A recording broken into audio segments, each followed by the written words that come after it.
A presentation package is like your digital stage manager. It's a software tool that helps you create, organize, and deliver visual slides for any kind of talk, training, or pitch. Think of it like a smart storyboard, one that lets you add text, images, charts, and even animations to tell your story with impact. Here's how people use it. Students build class presentations for assignments or projects. Professionals pitch ideas or deliver updates at work. Creatives showcase their portfolios with bold visuals. Trainers and educators design lesson slides. And even small business owners use them to create product demos or investor decks.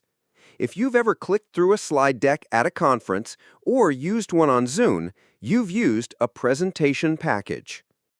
So why should you care about presentation packages? Because great visuals make great ideas unforgettable.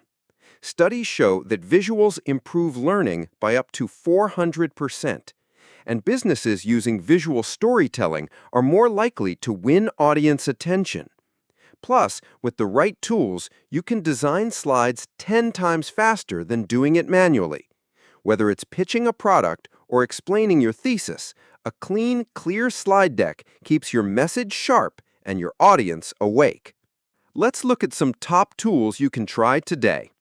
Microsoft PowerPoint, the classic, loaded with features and templates, great for corporate or school use. Google Slides, totally free and cloud-based, perfect for collaboration and editing from anywhere. Canva presentations, drag and drop simplicity with stunning designs, great for non-designers. Keynote, Apple's sleek and elegant option for Mac users with built-in animations and transitions. Each tool has its strengths, so try a few to see what fits your style best. So who's this for? If you're a student wanting better grades, a business owner pitching to clients, a teacher, trainer, content creator, or even a church presenter, this is your tool. It saves time, delivers clarity, and gives you confidence in front of any audience. Want to learn how to design like a pro in minutes? Check the link in the description for our step-by-step guide to building beautiful slides using Google Slides and PowerPoint. Now it's your turn. Which presentation tool are you planning to try first? Drop it in the comments. Don't forget to like this video, subscribe, and check the link below for the practical guide that will level up your next presentation.